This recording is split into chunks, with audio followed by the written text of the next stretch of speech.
ಎಲ್ಲ ವೀಕ್ಷಕರಿಗೂ ಆತ್ಮೀಯವಾದ ಸ್ವಾಗತ.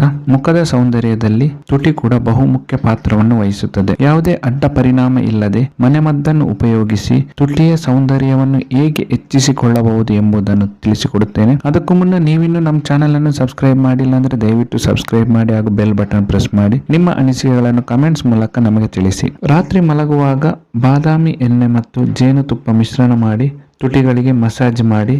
ಒಣ ಹಾಗೂ ಒಡೆದ ತುಟಿಗಳಿಗೆ ವ್ಯಾಸಲಿನ್ ಜೊತೆಗೆ ಆಲಿವ್ ಆಯಿಲ್ ಮಿಶ್ರಣ ಮಾಡಿ ದಿನಕ್ಕೆ 3 ರಿಂದ 4 ಸಲ ಹಚ್ಚಿ. ನಿಂಬೆ ರಸ ಹಾಗೂ ಗ್ಲಿಸರಿನ್ ಮಿಶ್ರಣ ಮಾಡಿ ಪ್ರತಿನಿತ್ಯ ರಾತ್ರಿ ತುಟಿಗಳಿಗೆ ಹಚ್ಚುವುದರಿಂದ ತುಟಿಗಳು ಕಾಂತಿಯುತವಾಗಿರುತ್ತದೆ. ನಿಂಬೆ ರಸದಿಂದ ತುಟಿಗಳಿಗೆ ಮಸಾಜ್ ಮಾಡುತ್ತಿದ್ದರೆ ತುಟಿಗಳು ಕಪ್ಪಾಗುವುದನ್ನು ತಡೆಯಬಹುದು. ನೈಸರ್ಗಿಕವಾಗಿ ಪಿಂಕ್ಲಿ ಪಡೆಯಲು ರಾತ್ರಿ ಮಲಗುವಾಗ ತುಟಿಗಳಿಗೆ ಬೀಟ್ರೂಟ್ ರಸ ಹಚ್ಚಿಕೊಂಡು ಮಲಗಿ.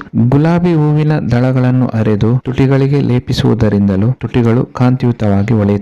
ದಿನಾಲು ಐಸ್ ಕ್ಯೂಬಿನಿಂದ ತುಟಿಗಳಿಗೆ ಮಸಾಜ್ ಮಾಡುತ್ತಿದ್ದರೆ ತುಟಿ ಮೃದುವಾಗುವುದಲ್ಲದೆ ತೇವಾಂಶವು ಇರುವಂತೆ ನೋಡಿಕೊಳ್ಳುತ್ತದೆ. ಕಿತ್ತಳೆ ಹಣ್ಣಿನ ಸಿಪ್ಪೆಯನ್ನು ತುಟಿಗಳ ಮೇಲೆ ಉಜ್ಜಿದರೆ ತುಟಿಗಳು ಕೋಮಲವಾಗುತ್ತದೆ. ಕೇಸರಿಯನ್ನು ತುಪ್ಪದೊಂದಿಗೆ ಬೆರೆಸಿ ತುಟಿಗಳ ಮೇಲೆ ಹಚ್ಚುವುದರಿಂದ ಉತ್ತಮ ಫಲಿತಾಂಶ ಸಿಗುತ್ತದೆ. 2 ಟೀ ಸ್ಪೂನ್ ಸಕ್ಕರೆ ಹಾಗೂ ಜೇನುತುಪ್ಪ ಮಿಶ್ರಣ ಮಾಡಿ ತುಟಿಗಳಿಗೆ ಹಚ್ಚುವುದರಿಂದ ತುಟಿಗಳು ಕೋಮಲವಾಗಿರುತ್ತದೆ. ರಾತ್ರಿ ಮಲಗುವಾಗ ತುಟಿಗಳಿಗೆ ತುಪ್ಪ ಹಚ್ಚುವುದರಿಂದ ತುಟಿಗಳು ಮೃದುವಾಗಿ ಕಾಂತಿಯುತವಾಗಿ ಕಂಗೊಳಿಸುತ್ತದೆ. ಹಸಿ ಹಾಲನ್ನು ತುಟಿಗಳಿಗೆ ಹಚ್ಚುವುದರಿಂದಲೂ ತುಟಿಯು ಮೃದುವಾಗಿ ಹೊಳೆಯುತ್ತವೆ. ತಾಜಾ ತುಪ್ಪವನ್ನು ತುಟಿಗೆ ಹಚ್ಚುವುದರಿಂದ ತೇವಾಂಶ ಕಳೆದು ಒಡೆದಿರುವ ತುಟಿ ಮೃದುವಾಗಿ ಮೊದಲಿನಂತಾಗುತ್ತದೆ. ಈ ಟಿಪ್ಸ್ ನಿಮಗೆ ಇಷ್ಟವಾದಲ್ಲಿ ದಯವಿಟ್ಟು ವಿಡಿಯೋವನ್ನು ಲೈಕ್ ಮಾಡಿ, ಕಮೆಂಟ್ಸ್ ಮಾಡಿ ಹಾಗೂ ಶೇರ್ ಮಾಡಿ. ಇನ್ನಷ್ಟು ಹೊಸ ಟಿಪ್ಸ್ ಮುಂದಿನ ವಿಡಿಯೋದಲ್ಲಿ ನಾನು ನಿಮಗೆ ತಿಳಿಸಿಕೊಡುತ್ತೇನೆ. ಎಲ್ಲ ವೀಕ್ಷಕರಿಗೂ ಧನ್ಯವಾದಗಳು.